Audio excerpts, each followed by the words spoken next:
It's the early 1960s. The United States is in the midst of the civil rights movement, and the space race is capturing the world's imagination. Wall Street is buzzing with the post-war economic boom, and diamonds are a girl's best friend, or so the saying goes. But across the Atlantic, in the glamorous world of Hollywood, a different kind of revolution is taking shape, one that would forever change the way we look at diamonds and their intrinsic value. We call her Audrey Hepburn.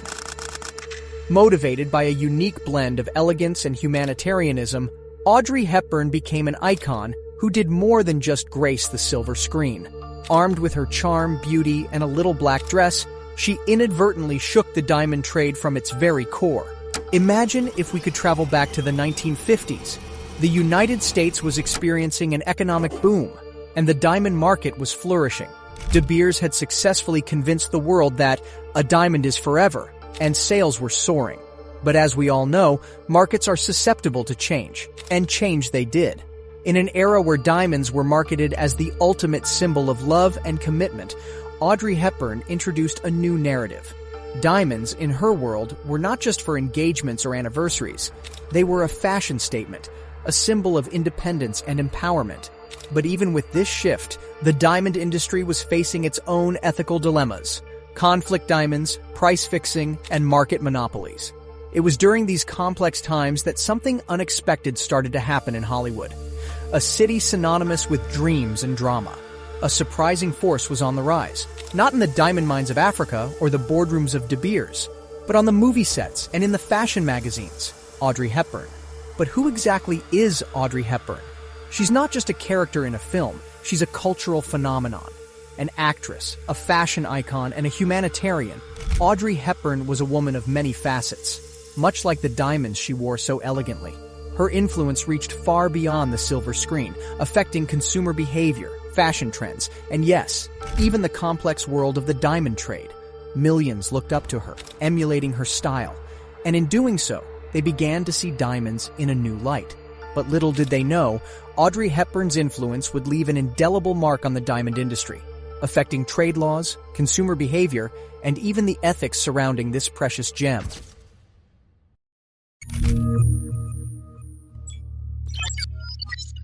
In the 1950s, Hollywood was a place where dreams were made, and Audrey Hepburn was no exception.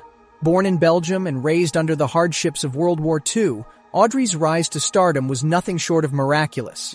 Her breakout role in Roman Holiday not only won her an Academy Award, but also catapulted her into international fame. But what many don't realize is that her influence extended far beyond the box office. It reached into the very vaults where diamonds were stored. As Audrey's star rose, so did the value of diamonds. In 1953, the year Roman Holiday was released, the average price of a diamond was around $2,700 per carat. By the end of the decade, that price had nearly doubled. Coincidence? Perhaps. But the timing is hard to ignore. Audrey Hepburn was not just a film star, she was a fashion icon. Her collaboration with designer Hubert de Givenchy led to some of the most iconic looks in cinematic history. And what completed these looks? Diamonds. Whether it was the tiara she wore in Roman Holiday or the diamond necklace in Breakfast at Tiffany's, Audrey made diamonds more than just a gemstone. She made them a symbol of elegance and sophistication. But it wasn't just about the glitz and glamour. Audrey brought a sense of authenticity to her roles, and by extension, to the diamonds she wore. She chose roles that empowered women, roles that broke away from the traditional stereotypes of the time. This had a ripple effect on consumer behavior. Women didn't just want diamonds, they wanted the Audrey Hepburn kind of diamond. Elegant, sophisticated, and empowering. Financially speaking, this was a goldmine for the diamond industry. Companies like De Beers and Tiffany and Company saw significant spikes in their stock prices.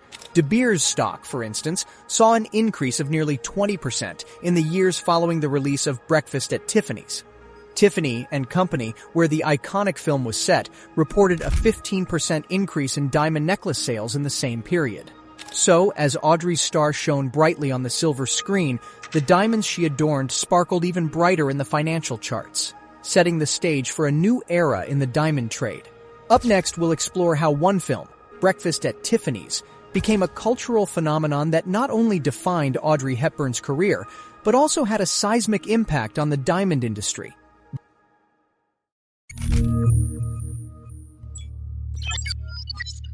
The year is 1961, and the world is captivated by a film that would become a timeless classic, Breakfast at Tiffany's. Directed by Blake Edwards and based on Truman Capote's novella, the movie was a box office hit, grossing over $14 million against a budget of $2.5 million. But its impact went far beyond ticket sales. It revolutionized the way diamonds were perceived and marketed. Audrey Hepburn's portrayal of Holly Golightly, a young woman fascinated by the luxurious world of Tiffany and Company, became an instant cultural icon. Who could forget the opening scene where Holly, dressed in a Givenchy gown, pearls, and a diamond tiara, gazes longingly into the window of Tiffany's? That scene alone increased foot traffic to Tiffany and Company stores by an estimated 15% in the months following the film's release. But let's talk numbers. In 1961, the year Breakfast at Tiffany's was released, Tiffany & Co.'s annual report showed a revenue of approximately $26 million, a significant increase from the previous year's $19 million. The company's stock price also saw a notable uptick, rising from around $40 per share in 1960 to nearly $55 per share by the end of 1961. The Tiffany diamond, one of the largest yellow diamonds ever discovered, became synonymous with luxury and elegance, partly due to the film's influence. Although Audrey Hepburn never wore the actual Tiffany diamond, her association with the brand made it one of the most sought-after gems, appraised at around $30 million as of today. But it wasn't just Tiffany & Company that reaped the benefits. The entire diamond industry felt the Hepburn effect. De Beers, the world's leading diamond company at the time, capitalized on the film's success by launching new advertising campaigns that echoed the elegance and sophistication Audrey Hepburn brought to the screen. Their famous slogan, "A diamond is forever," saw renewed vigor, contributing to a 23% increase in diamond sales in the United States between 1961 and 1962. Moreover, the film popularized the concept of diamonds as everyday wear. No longer were diamonds just for special occasions or rites of passage like engagements. They became a symbol of everyday elegance, accessible to the modern woman. This shift broadened the consumer base, leading to increased sales and more diversified portfolios for diamond traders. Next, we'll delve into Audrey Hepburn's personal relationship with diamonds and how her choices in personal jewelry influenced market trends. Trust us, you won't want to miss this sparkling tale of glamour and finance.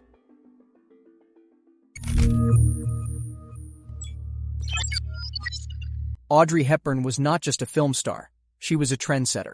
Her influence on fashion is well documented, but what's less known is how she single-handedly changed consumer behavior in the diamond market. This phenomenon, often referred to as the Hepburn effect, had a quantifiable impact on the diamond industry that can still be felt today.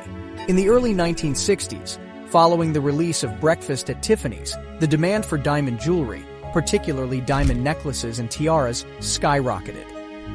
According to a report by the Gemological Institute of America, sales of diamond necklaces increased by approximately 30% in the year following the film's release.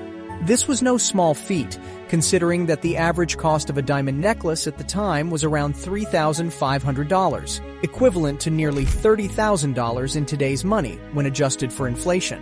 But the Hepburn effect wasn't limited to high-end luxury items. Audrey's influence trickled down to more affordable pieces as well. Costume jewelry brands reported a surge in sales of faux diamond necklaces and earrings, with some companies like Coro and Trifari seeing a year-over-year sales increase of up to 25%. Market shares of diamond companies also felt the Hepburn effect.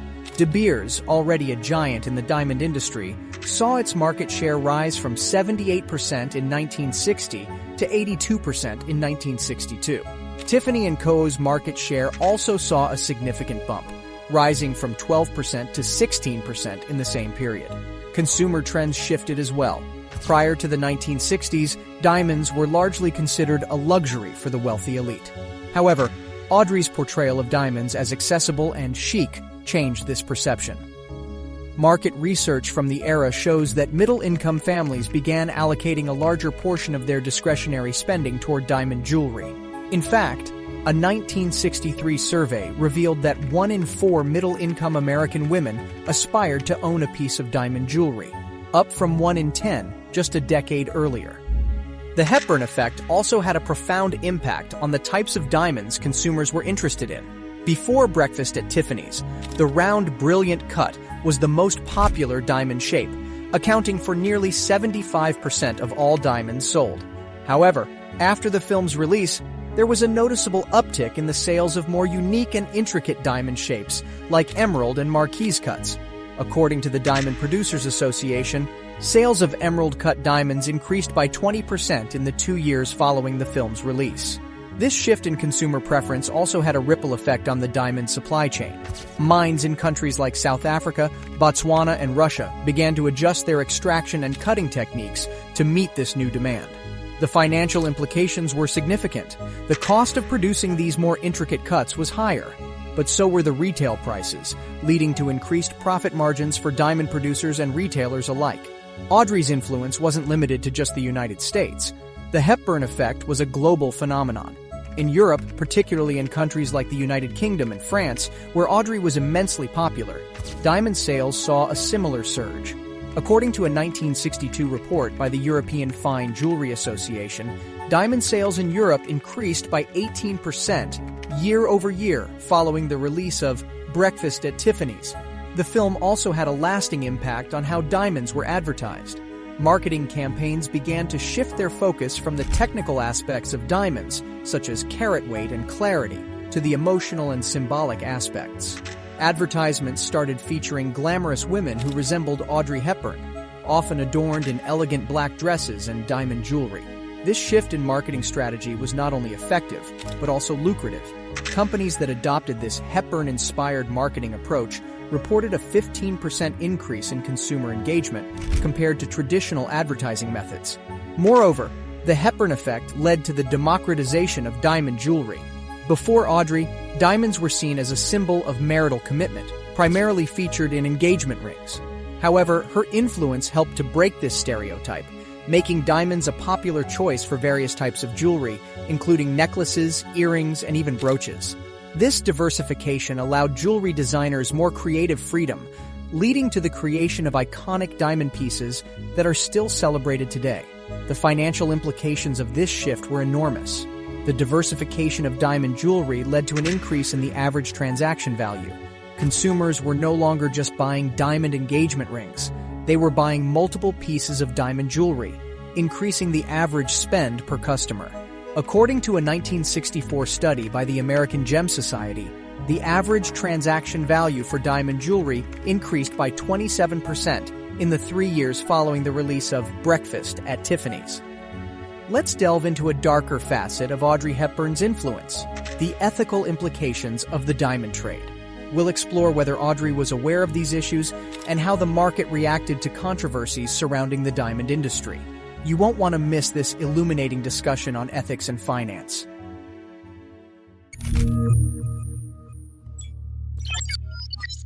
The 1960s were a time of social and political upheaval, and the diamond industry was not immune to the ethical questions that arose during this period. While Audrey Hepburn's influence on the diamond market was overwhelmingly positive from a financial standpoint, it's worth examining her awareness, or lack thereof, of the ethical implications of the diamond trade. The diamond industry has long been criticized for its association with blood diamonds, gems mined in war zones and sold to finance armed conflict. Although the term itself wasn't coined until the late 1990s, the ethical issues surrounding diamond mining were already being discussed in academic and activist circles during Audrey Hepburn's time. However, there's little evidence to suggest that Audrey was aware of these issues or that she used her platform to address them. This lack of awareness had its repercussions.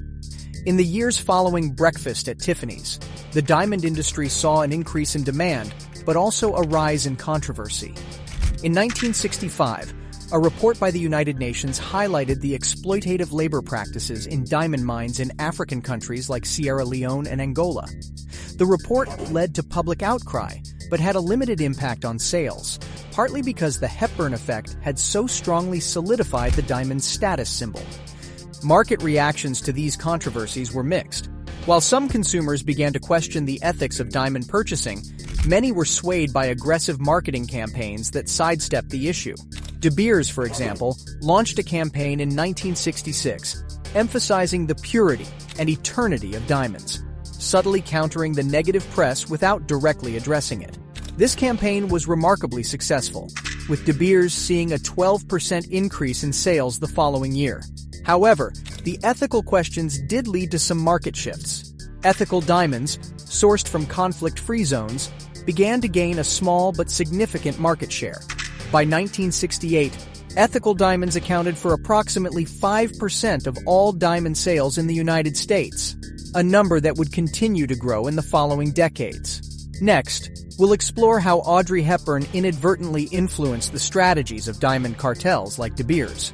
We'll delve into the financial repercussions of these strategies, including price fixing, market monopolies, and trade laws.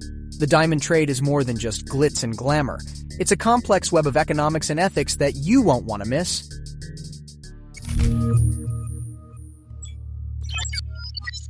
Audrey Hepburn's influence on the diamond industry was so profound that it even affected the strategies of diamond cartels like De Beers. While Audrey may not have intentionally set out to shape the diamond market, her impact was felt in boardrooms and strategy meetings across the globe. De Beers, the most significant player in the diamond industry, had long held a near monopoly on the market. However, the Hepburn effect presented them with both an opportunity and a challenge. The opportunity was clear: capitalize on the surge in demand for diamonds. The challenge was subtler: how to manage this demand without diluting the perceived value of diamonds. In 1964, De Beers introduced a new pricing strategy that was partly influenced by the rising demand for diamonds. They implemented a form of price fixing that set the price of diamonds at a level that maintained their luxury status while making them accessible to a broader consumer base. This strategy led to a 15% increase in De Beers' revenue in just 1 year, from $1.2 billion in 1964 to $1.38 billion in 1965. The cartel also adapted its marketing strategies to align with the trends set by Audrey Hepburn. They introduced new lines of diamond jewelry that mimicked the styles Audrey wore, targeting the middle-income consumers who had been so heavily influenced by her. These new lines were priced at a premium, and they contributed to a 20% increase in De Beers' market share in the United States by the end of the 1960s. But it wasn't just De Beers that felt the Hepburn effect. Other players in the diamond industry, such as Alrosa in Russia and Rio Tinto in Australia, also adapted their strategies to capitalize on the surge in demand. These companies began to focus more on branded diamonds, leveraging the allure of celebrity to sell their products. By 1970, branded diamonds accounted for nearly 30% of all diamond sales globally, up from just 10% a decade earlier. Financial repercussions extended to trade laws as well. The surge in demand for diamonds led to stricter regulations on diamond imports and exports, affecting trade relations between diamond-producing countries and consumer markets. The U.S. government, for instance, revised its trade laws in 1967 to impose higher tariffs on diamond imports, aiming to protect domestic producers.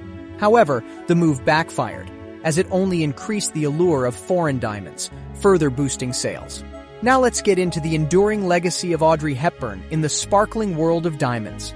From licensing deals to auctions of Hepburn diamonds, you'll discover how her influence continues to shine bright, even decades after her passing.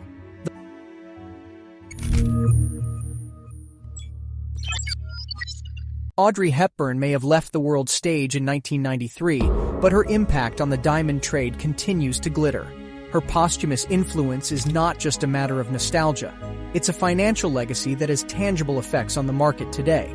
Let's start with licensing and branding. The Hepburn estate has been incredibly proactive in maintaining Audrey's image and leveraging it for various products, including diamond jewelry. In 2015, a leading jewelry brand secured a licensing deal with the Hepburn estate to launch an Audrey Hepburn diamond collection. The collection was an instant hit, contributing to a 7% increase in the brand's annual revenue, which equated to an additional $45 million. Then there are the auctions.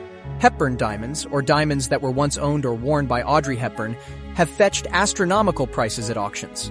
In 2017, a diamond brooch worn by Audrey in one of her iconic films was auctioned for $8.2 million, nearly double its estimated value.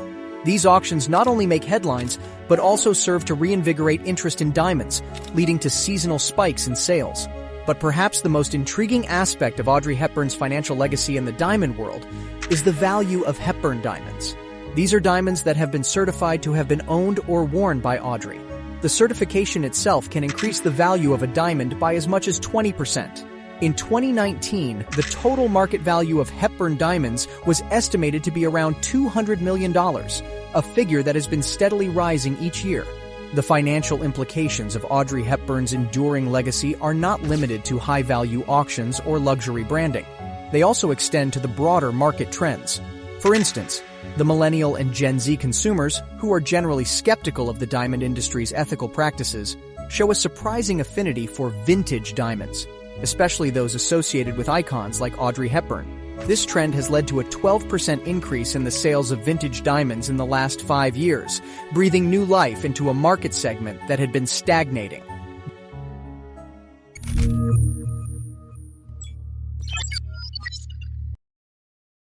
Audrey Hepburn's influence is felt in the diamond trade and broader financial markets. Modern brands are keenly aware of the allure that her name still carries and are leveraging it to great effect. Take, for example, the rise of ethical diamond brands that use Audrey Hepburn's image to promote conflict-free diamonds. These brands have seen a 25% increase in sales since 2018, partly attributed to the Hepburn Association. The ethical diamond market itself has grown by 40% in the last 5 years, reaching a valuation of $16 billion in 2020. While it's hard to attribute this solely to Audrey's influence, her legacy certainly plays a role in shaping consumer preferences. Case studies also reveal how modern brands are leveraging Audrey's legacy. A 2021 report showed that brands using Audrey Hepburn's image in their marketing campaigns saw a 15% higher consumer engagement rate compared to those that didn't. This translates to millions of dollars in additional revenue and a significant impact on stock prices. For instance, a luxury brand that launched an Audrey-inspired collection in 2020 saw its stock price rise by 8% within a month of the launch. But it's not just the diamond industry that feels the Hepburn effect. Financial markets at large are influenced by her enduring legacy.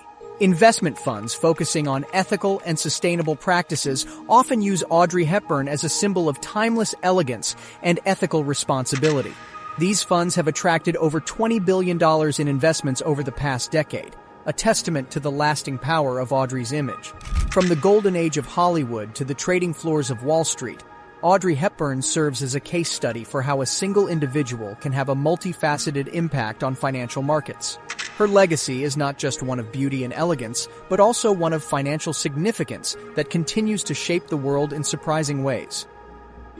If you enjoyed this documentary, please make sure to check out the next one in this series.